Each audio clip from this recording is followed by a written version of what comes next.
من ذا الذی یشفع عندہ الا باذنہ، کون ہے وہ جو شفاعت کر سکے اس کے پاس مگر اس کی اجازت سے۔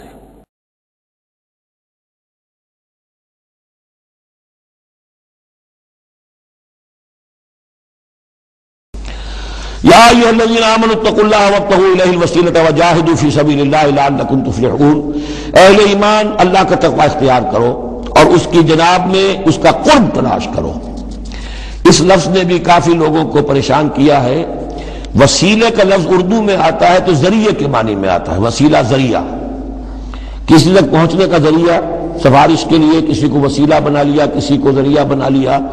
عربی میں وسیلہ کے یہ معنی نہیں ہے، عربی میں وسیلے کے معنی قرب ہے صرف۔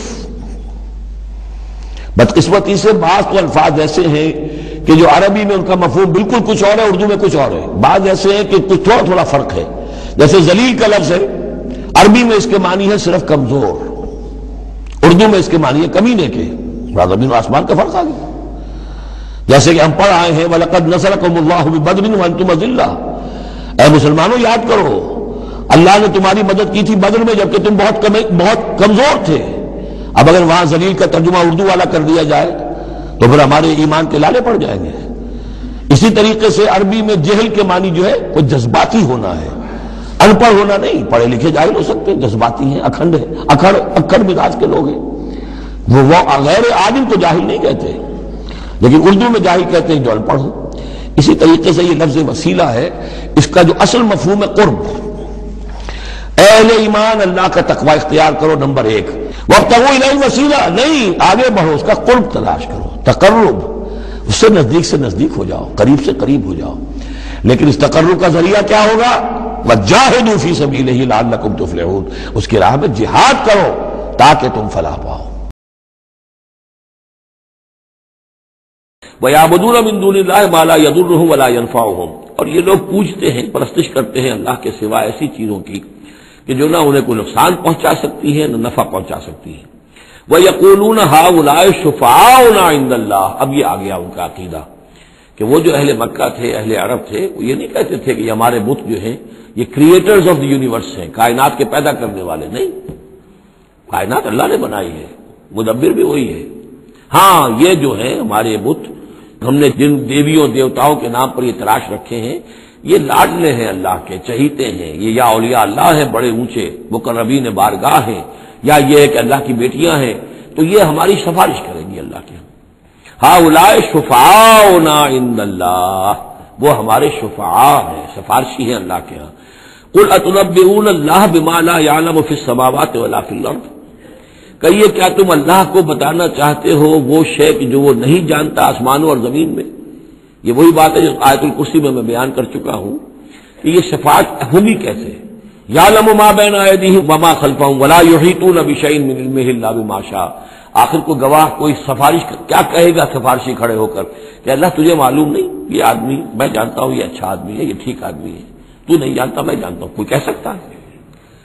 قل اتنبئون اللہ، اللہ کو بتانا چاہتے ہو بما لا يعلم فی السماوات ولا فی الارض، اور پھر یہ کہ اس کا دوسرا مفہوم یہ بھی ہوگا کہ وہ ہستیاں جن کو کہ تم شفاعت سمجھتے ہو وہ تو کچھ جانتے ہی نہیں، نہ آسمان میں کیا ہے نہ زمین میں ہے، وہ اللہ کو کیا بتائیں گی؟ یہ معاملہ جو ہے اس کیس کے فیکٹس جو فائل پر نظر آ رہے ہیں وہ ذرا مختلف ہیں، اور اصل فیکٹس آف دی کیس ذرا مختلف ہے، وہ کیا بتائیں گے؟ سبحانہ و تعالی عما یشرکون، بہت پاک اور بلند و بالا ہے وہ اللہ تعالیٰ ان چیزوں سے جو شرک کر رہے۔ وَنَادَى نُوحٌ رَبَّهُ، اور پکارا نوح نے اپنے رب کو، فَقَالَ رَبِّ إِنَّ ابْنِي مِنْ أَهْلِي، انہوں نے کہا پروردگار میرا بیٹا میرے اہل میں سے تھا، اور تیرا وعدہ تھا میرے اہل کو بچا لے گا، وَإِنَّ وَعْدَكَ الْحَقُّ، اور تیرا وعدہ سچا ہے، وَأَنْتَ أَحْكَمُ الْحَاكِمِينَ، اور یقیناً تو تمام حاکموں میں سب سے بڑا اور سب سے منصف اور سب سے عادل حاکم ہے۔ قال یا نوح انہ لیس من اہلک، انہوں نے اللہ نے جواب دیا ہے نوح وہ تمہارے اہل میں سے نہیں ہے، انہ عمل غیر صالح، اس کے اعمال، اس کا کردار، اس کے عقائد، اس کے نظریات غیر صالح ہیں۔ فلا تسألن ما لیس لک بہ علم، تو اب مجھ سے ان چیزوں کے بارے میں سوال نہ کرو جس کے لیے تمہارے پاس کوئی علم نہیں ہے۔ انی اعوذک ان تکون من الجاہلین، اور میں تمہیں نصیحت کر رہا ہوں کہ تم جاہلوں میں سے نہ بن جاؤ۔ یہاں وہ یاد کر لیجئے سورہ انعام کی آیت 35، اس میں حضور سے کہا گیا تھا فلا تکونن من الجاہلین. میں نے اس وقت بھی نوٹ کرا دیا تھا کہ یہ سخت ترین الفاظ یا حضور سے فرمائے گئے ہیں سورہ انعام میں، اور یہاں پر سورہ ہود میں یہ آئے ہیں حضرت نوح علیہ السلام سے خطاب کرتے ہوئے. انی اعوذ ان تکون من الجاہلین. قال رب انی اعوذ بک ان اسألک ما لیس لی بہ علم. حضرت نوح نے عرض کیا پروردگار میں تیری پناہ طلب کرتا ہوں اس سے کہ میں تجھ سے ایسی بات کا سوال کروں جس کے لیے کہ میرے پاس کوئی علم نہیں ہے. وَإِلَّا تَغْفِرْ لِي وَتَرْحَمْنِي، اور اگر تو نے مجھے معاف نہ فرما دیا اور رحم نہ فرمایا اکم من الخاسرین، تو میں تو ہو جاؤں گا خسارہ پانے والوں میں. قیل یا نوح اہبط بسلام منا وبرکات علیک. ہم نے کہا نوح اب اترو، اس کشتی سے اترو، بسلام منا ہماری طرف سے سلامتی کے ساتھ، وبرکات اور برکتوں کے ساتھ، علیکا جو تم پر بھی ہوں گی، وعلی امم ممن معک اور ان امتوں پر بھی ہماری یہ برکات ہوں گی کہ جو ان لوگوں کے ساتھ جو ان کی نسل سے وجود میں آئیں گی جو تمہارے ساتھ ہیں.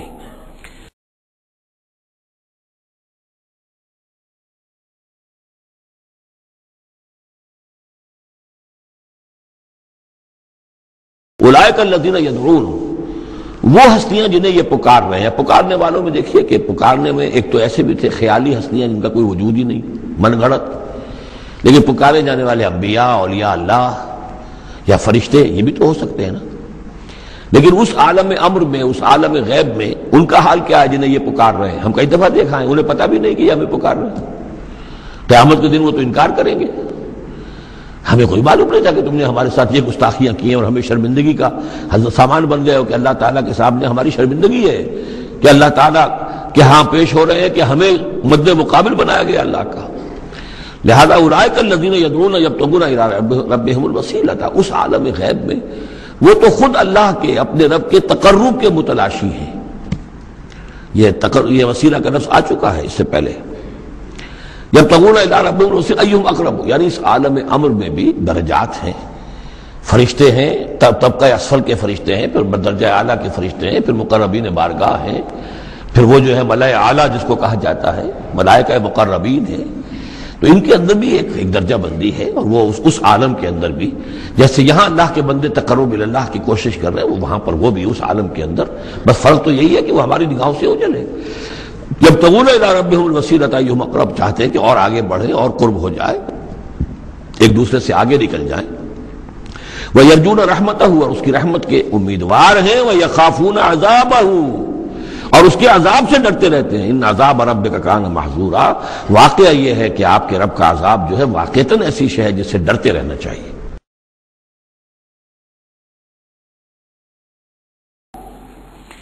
افحسب الذین کفروا ان یتخذوا عبادی من دونی اولیاء، کیا کافروں نے یہ سمجھا ہے کہ وہ میرے بندوں ہی کو میرے مقابلے میں اپنے حمایتی بنا لیں گے؟ عیسیٰ میرا بندہ ہے، کیا وہ میرے مقابلے میں آ کر تمہاری حمایت کرے گا؟ عبد القادر جیلانی میرے بندے ہیں، کیا وہ میرے مقابلے میں آ کر تمہاری مدد کریں گے؟ کیا تم نے سمجھا میرے بندوں کو وہ میرے مقابلے میں من دونی اپنا حمایتی بنا لیں گے؟ انا اعتدنا جہنم للکافرین نزلا، ہم نے ایسے کافروں کے لیے جہنم کو بنا رکھا ہے ابتدائی مہمان نوازی کے لیے. ان کی مہمان نوازی ہوگی جہنم میں.